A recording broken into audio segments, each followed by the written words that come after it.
Good morning students. हमारा English reader का chapter number 3 चल रहा था, how the bear lost his tail. तो हम चैप्टर रीड कर चुके थे, उसके क्वेश्चन आंसर्स के बारे में डिस्कस कर चुके थे। आज जो हम पेज नंबर 19 पे जो एक्सरसाइज ए दी गई है, find the young ones of these animals and birds in the grid. ठीक है, ये वाली करने वाले हैं। नीचे देखिए जो ग्रिड बनाकर दी गई है वो हम कंप्लीट करेंगे।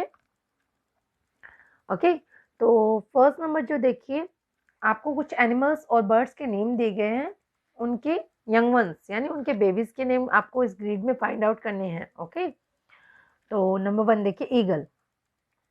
ईगल के बेबी को जो है वो इगलेट कहते हैं। क्या कहते हैं? इगलेट। ओके, तो फाइंड आउट करते हैं इगलेट कहाँ है। Yes, here we find eaglet. Okay, eaglet कहते हैं। मैंने इनको पेंसिल से साइन किया हुआ है इनके अंदर। ठीक है, इगलेट।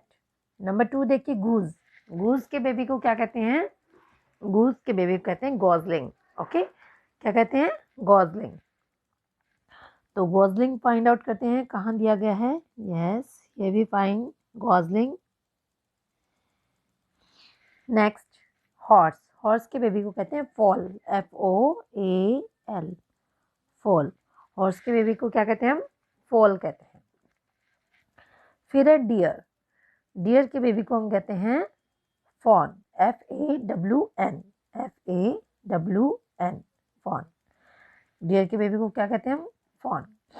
लायन। लायन के बेबी को हम कहते हैं cub. CUB, cub. Okay, kangaroo. Kangaroo के बेबी को हम कहते हैं जॉय। JOEY, Joy. ठीक है, कंगारू के बेबी को हम क्या कहते हैं? जॉय। और स्वैन के बेबी को हम कहते हैं सिग्नेट। क्या कहते हैं? सिग्नेट। CYGNET, सिग्नेट कहते हैं। ठीक है, आपको इसी तरह से फाइंड आउट करके अपनी नोटबुक के अंदर, बुक के अंदर आपको करना है। देखिए, ध्यान से देख लीजिए, मैंने पेंसिल से कर रखा है, पेंसिल से मार्किंग कर रखी है जहाँ जहाँ जिसकी स्पेलिंग है। आपको इसको नोटबुक में भी करना है। देखिए, मैं बताती हूँ आपको नोटबुक में किस तरह से करना है इस वर्क को, फिर आपके लिए वर्क करना जो है वो ईजी हो जाएगा। चलिए देख लीजिए। यस, देखिए, आपको नोटबुक में इसी तरह से राइट डाउन करना है। ऊपर पहले आपको एक्सरसाइज ए पेज नंबर 19 इस तरह से लिखना है, और फिर हेडिंग डालनी है young ones of animals and birds. ठीक है, एनिमल्स और बर्ड्स के यंग वंस के नेम आपको लिखने हैं। तो एक तरफ आप बर्ड्स और एनिमल्स के नेम लिख देंगे और दूसरी तरफ उनके यंग वंस के नेम लिख देंगे, जिस तरह मैंने राइट डाउन किया हुआ है। नंबर 1 देखिए, ईगल। ईगल के बेबी को कहते हैं हमने एगलेट, एगलेट कहते हैं। नंबर 2 गूज। गूज के बेबी को कहते हैं गॉजलिंग। Number 3 horse. हॉर्स के बेबी को कहते हैं foal. FOAL। Number 4 deer. Deer के बेबी को कहते हैं fawn. FAWN। Number 5 lion. Lion के बेबी को कहते हैं cub. Kangaroo joey, JOEY। Swan. Swan के बेबी को कहते हैं सिग्नेट। ओके, आपको इसी तरह से उस ग्रिड के अंदर भी फिल करना है, और ये वर्क जो है वो आपको अपनी नोटबुक में कंप्लीट करना है। ये वाला वर्क आपको नोटबुक में करना है और ग्रिड वाला वर्क जो है वो आपको अपनी बुक में कंप्लीट करना है। Okay, I hope you understand this activity. चलिए नेक्स्ट पेज पे चलते हैं, नेक्स्ट एक्टिविटी की तरफ। यस, देखिए, choose the female names of the animals and birds from the box and write them beside the male names. आपको क्या करना है, ऊपर जो बॉक्स दिया हुआ है येलो कलर का, उसमें एनिमल्स और बर्ड्स के जो है मेल नेम्स दे रखे हैं, सॉरी फीमेल नेम्स दे रखे हैं। तो आपको जो ग्रीन कलर का बॉक्स दिया है उसमें आपको फीमेल नेम्स, मेल के लिए जो फीमेल है वो नेम्स आपको फाइंड आउट करके फिल करने हैं। ओके, ये हमने किया भी है अपनी ग्रामर में, जेंडर्स। तो फर्स्ट नंबर देखिए, stallion. Stallion a kind of horse होता है, मैंने आपको बताया भी था, a kind of horse. Horse के लिए क्या यूज करते हैं हम? Mayor, MARE। Number 2 RAM, RAM। RAM एक मेल शीप होता है और फीमेल शीप को हम कहते हैं EWE। Number 3 gander, GANDER, gander. Goose, GWOSE, goose. Number 4 stag, doe, DOE, doe. Number 5 bull, bull का क्या होगा? Cow, COW। Number 6 drake, drake का duck, DUCK duck. Number 7 lion, lion का होगा lioness, LIONESS। Number 8 fox, fox से क्या होगा? विक्सिन। तो आपको ये एक्टिविटी अपनी बुक के अंदर ही कंप्लीट करनी है। ओके, नेक्स्ट जो स्पीकिंग, ये हम क्लास में करेंगे। स्पीकिंग का जो हमारी एक्टिविटी है, हम नेक्स्ट पेज पे चलते हैं और पंक्चुएशन देखते हैं। देखिए पंक्चुएशन में क्या लिखा हुआ है? We put a question mark at the end of a question. अगर हम क्वेश्चन पुट करते हैं तो उसके लास्ट में हम कौन सा मार्क लगाते हैं? Question mark. और we put an exclamation mark at the sentence of at the end of a sentence to show that it is sudden and surprising.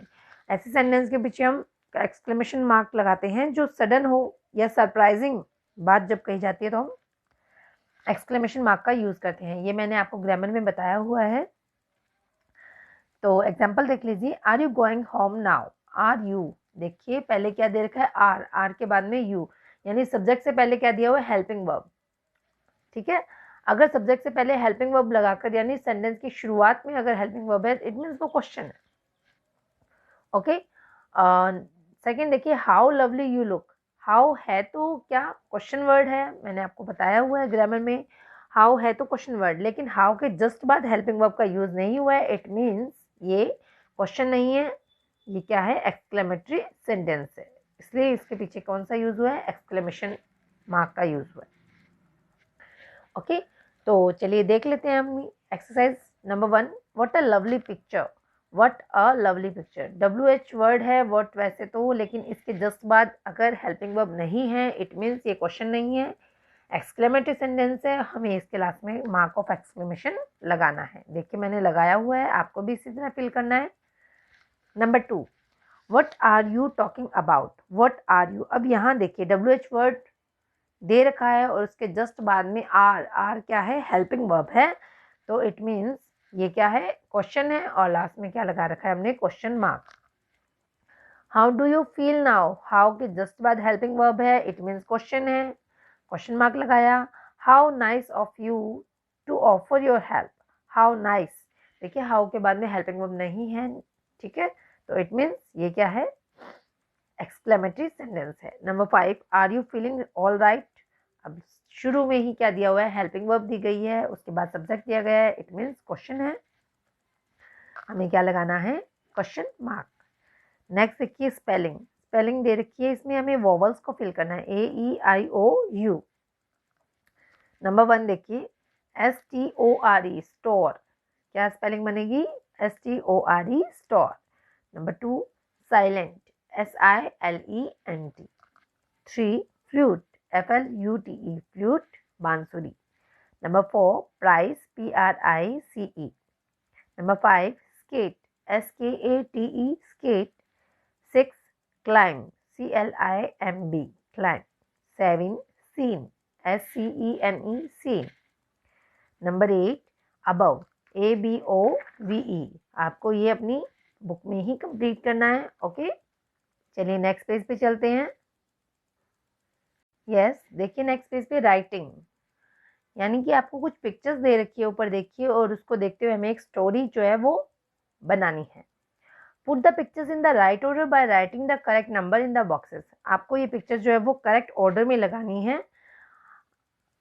ठीक है, बाय राइटिंग। पहले अपने को एक स्टोरी राइट डाउन करनी होगी, उसके बाद हम इन पिक्चर्स को करेक्ट ऑर्डर में लगा सकते हैं। तो स्टोरी देखिए क्या है, नीचे कुछ हिंट्स दिए गए हैं, उसके अकॉर्डिंग हम स्टोरी राइट डाउन करेंगे। देखिए मैंने राइट कर रखी है आपके लिए, हम इसे रीड करेंगे और आपको भी इसी तरह बुक में राइट डाउन करनी है। Once there was a crow, एक बार एक कौआ था। ही वॉज वेरी थर्स्टी, वो बहुत प्यासा था। It looked for water here and there, वो पानी के लिए इधर उधर घूम रहा था। At last he found a pot with water at the bottom, उसे क्या मिला? पानी मिला, एट द बॉटम, पानी जो कि बिल्कुल नीचे तक था। देखिए फर्स्ट पिक्चर में क्या हुआ? कोए को पॉट मिला है। अब सेकंड पिक्चर कौन सी होगी जिसमें पानी बॉटम की तरफ है बिल्कुल? तो ये देखिए, ये जो पिक्चर है ये नंबर 2 हो सकती है, क्योंकि पानी बिल्कुल बॉटम पे है, नीचे गया हुआ है। आगे स्टोरी रीड करते हैं। He wondered to see the little water, वो थोड़े से पानी को देख के हैरान हो गया। ही सा सम पेबल्स नियर द पॉट, उसने कुछ पेबल्स देखे, कुछ पत्थर के टुकड़े देखे अपने पॉट के पास में। Near the pot he thought of a plan, उसने एक प्लान बनाया, एक ट्रिक अपनाई। He collected the pebbles and put them into the pitcher one by one, उसने उन पेबल्स को, उन पत्थर को इकट्ठा किया और घड़े के अंदर एक के बाद एक डालने लगा।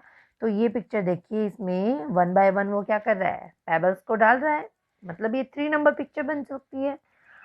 आगे देखिए, at last water came up, फिर पानी ऊपर आ गया। The crow drank water and flu away, the crow drank water, देखिए यहाँ पानी पी रहा है, देखिए कोए की चोंच से पानी लगा हुआ है। फिर क्या हुआ, कोए ने पानी पिया और उड़ गया। आई होप आपको ये स्टोरी समझ आ गई होगी कि एक बार एक कौवा होता है, वो बहुत ज़्यादा प्यासा होता है और वो पानी के लिए इधर उधर घूमता है। उसे लास्ट में एक पॉट मिलता है जिसमें पानी बहुत नीचे तक गया होता है। तो वो उसको कुछ पेबल्स दिखाई देते हैं, तो वो पेबल्स को, उन स्टोन्स को उन पॉट के अंदर डालता है और पानी जब ऊपर आता है तो पीकर उड़ जाता है। ठीक है, तो ये स्टोरी आपको इसी तरह से बुक के अंदर राइट डाउन करनी है। ठीक है, चलिए, और ये पिक्चर्स के जो नंबर है वो भी आपको पिक्चर्स में राइट डाउन करने हैं। नेक्स्ट पेज पे चलते हैं। देखिए क्या दिया हुआ है, डिक्शनरी वर्क। डिक्शनरी वर्क, चलिए रीड करते हैं इसे। क्या है, लुक एट दिस वर्ड, कुछ वर्ड्स दिए हुए उन्हें देखिए। Animal, bird, book, river, sun. These words are in alphabetical order, ये वर्ड्स क्या है, अल्फ़ाबेटिकल ऑर्डर में है। हमारा फर्स्ट चैप्टर ही यही था, ग्रामर का अल्फ़ाबेटिकल ऑर्डर। हमने बहुत अच्छे से किया था इसको, आपको याद भी होगा अच्छे से, हमने इसे कंप्लीट किया था। That is in ABC order. Alphabetical order मैंने आपको बताया था, ABC का ऑर्डर जो होता है ABCDEFG, इस तरह से ऑर्डर होता है। If two word starts with the same letter, आपको बताया था कि जब दो वर्ड सेम लेटर से स्टार्ट होते हैं तो हम नेक्स्ट लेटर की तरफ मूव करते हैं, उसके अकॉर्डिंग वर्ड्स को अल्फ़ाबेटिकल ऑर्डर में रखते हैं, है ना। तो देखते हैं, arrange this words in alphabetical order. कुछ वर्ड्स दिए गए हैं, देखिए येलो कलर के बॉक्स में, आपको इन्हें क्या करना है, हमें अल्फ़ाबेटिकल ऑर्डर में राइट डाउन करना है। देखिए, फॉन, FOWN, फॉन, चिक, जॉय, किड, गॉजलिंग, कब। ओके, तो देखिए इसमें हमें क्या मिल रहा है, चिक और कब, दोनों ही C से शुरू होने वाले हैं। ओके, और जब हम अल्फ़ाबेट्स पढ़ते हैं, ABCD पढ़ते हैं, तो सबसे पहले, वैसे तो सबसे पहले A आता है, लेकिन अगर इन सारे वर्ड्स का फर्स्ट लेटर देखते हैं तो सबसे पहले क्या आएगा, C आएगा। C से शुरू होने वाली 2 स्पेलिंग्स हमारे पास में, एक तो चिक और एक कप। C दोनों स्पेलिंग्स में सेम है, इसलिए हम नेक्स्ट लेटर की तरफ मूव करेंगे। नेक्स्ट लेटर क्या है इसमें, इसमें H है और इसमें U है। तो पहले कौन सा आएगा, H, यानी कि चिक, और उसके बाद हम क्या राइट डाउन करेंगे, कब। फिर C के बाद में D, E, F से शुरू होने वाला हमें मिल रहा है फॉन, तो हमने यहाँ पे फॉन राइट डाउन कर दिया है। F के बाद में G, तो गॉजलिंग हमने यहाँ राइट डाउन कर दिया है। उसके बाद जॉय, JOEY, जॉय, और उसके बाद किड हमने यहाँ राइट डाउन किया है। आपको अपनी बुक में इसी तरह से ये वर्क को कंप्लीट करना है। आपको नोटबुक में करने के लिए मैंने सिर्फ एक ही वर्क बताया आज, young ones of animals and birds, वो आपको अपनी नोटबुक में राइट डाउन करने हैं। बाकी सारा ये जो वर्क करवाया है वो आपको अपनी बुक में ही करना है, प्लस इनको अच्छे से लर्न करना है। ठीक है, अगर फिर भी कोई कन्फ्यूज़न रह जाती है आपको किसी भी वर्क को लेकर, तो आप मुझसे पूछ सकते हैं। ठीक है, और स्टोरी जो है वो आप 2-3 बार रीड कीजिए। अच्छी स्टोरी है कि बियर ने अपनी टेल को कैसे खो दिया था। ठीक है, एक बार फिर से आपके लिए रिपीट कर देती हूँ स्टोरी को, ताकि आपको अच्छे से याद हो जाए। एक बार होता क्या है कि एक बियर होता है, उसे अपनी टेल पर बहुत ज़्यादा प्राउड होता है, घमंड होता है। वो सभी एनिमल्स को अपनी टेल जो है बार बार दिखाता है, क्योंकि उसकी टेल लॉन्ग और बशी होती है। सभी एनिमल्स कहना चाहते हैं कि उनकी टेल भी बहुत अच्छी है, बट वो नहीं कह पाते हैं। रीज़न ये होता है कि उसके पास शार्प पास एंड क्लास होते हैं, यानी तीखे नाखून होते हैं उसके, जिसकी वजह से एनिमल्स उससे डरते हैं और कह नहीं पाते। एक दिन क्या होता है कि वो एक बार ऐसे ही घूम रहा था किनारे पे, नदी के किनारे पे, तो वहाँ पर एक फॉक्स बैठी थी। उसने सोचा क्यों ना इसको बेवकूफ़ बनाया जाए, इसको अपनी टेल पर जो है वो बहुत ज़्यादा घमंड है, ठीक है। तो उसने क्या किया, फॉक्स ने अपने पास में जो फिशेस रखी थी, उसके पास पाइल ऑफ फिश था, बहुत सारी फिशेस एक साथ रखी हुई थी। तो बेयर को मतलब फिशेस बहुत पसंद है। उसने पूछा कि तुम इतनी सारी फिश कहाँ से लाई? तो फॉक्स ने उसे बेवकूफ़ बनाने के लिए बोला कि ये फिशेस मैंने सभी अपनी पूंछ से पकड़ी है। तब बेयर को हुआ कि मेरी पूंछ तो इससे भी ज़्यादा लंबी है, मैं इससे भी ज़्यादा फिशेस को पकड़ सकता हूँ। तो उसने पूछा कि कैसे किया? तो फॉक्स ने बताया कि मैंने यहाँ पर एक गड्ढा बनाया, उसके अंदर फिर मैं अपनी पूंछ को डाल के बैठ गई थी, और जैसे ही कोई फिश मेरी पूंछ को बाइट करने लगती, मैंने फटाफट से अपनी पूंछ को बाहर निकाला और फिश को भी बाहर निकाल लिया उसके साथ साथ। तो बेयर ने कहा कि ये तो मेरे लिए बहुत ईजी है, मेरी पूंछ तो तुमसे भी लंबी है और मजबूत भी है। तो उसने कहा ठीक है। उसने एक गड्ढा खोद के वो वहाँ बैठ गया। उससे बोला कि तुम बैक की साइड से बैठोगी, पूंछ उस गड्ढे के अंदर रहेगी, और जब कोई फिश तुम्हारी पूंछ को बाइट करने लगे तो तुम झटके से उसे बाहर निकाल लेना, और फिश भी जो है वो बाहर आ जाएगी। तो बेयर ने कहा ठीक है। बेयर बैठा रहा, काफ़ी टाइम हो गया, लेकिन उसको फिश नहीं मिली। सर्दी बढ़ने लगी थी और बेयर को वहीं बैठे बैठे नींद आ गई, और जब वो नींद से जागा तो उसे फील हुआ कि जैसे किसी फिश ने उसकी पूंछ को पकड़ा है। जब वो अपनी पूंछ को बाहर निकालने लगा तो पूंछ बाहर नहीं आई। क्यों? क्योंकि वो ठंड बढ़ने के कारण वहाँ पानी में क्या हुआ, बर्फ जम गई, और जिसकी वजह से उसकी पूंछ भी उसके अंदर फ्रोज हो गई। अब उसने जब निकालने की कोशिश की, पूंछ को जबरदस्ती खींचने की कोशिश की, तो उसी कोशिश में उसकी पूंछ जो है वो टूट गई, और इस तरह से बेयर ने अपनी पूंछ को खो दिया। और उसके बाद से बेयर्स की जो पूंछ है वो छोटी होने लगी थी, और बेयर का प्राउड भी जो है वो कम हो गया था। ओके, तो ये आपकी स्टोरी थी।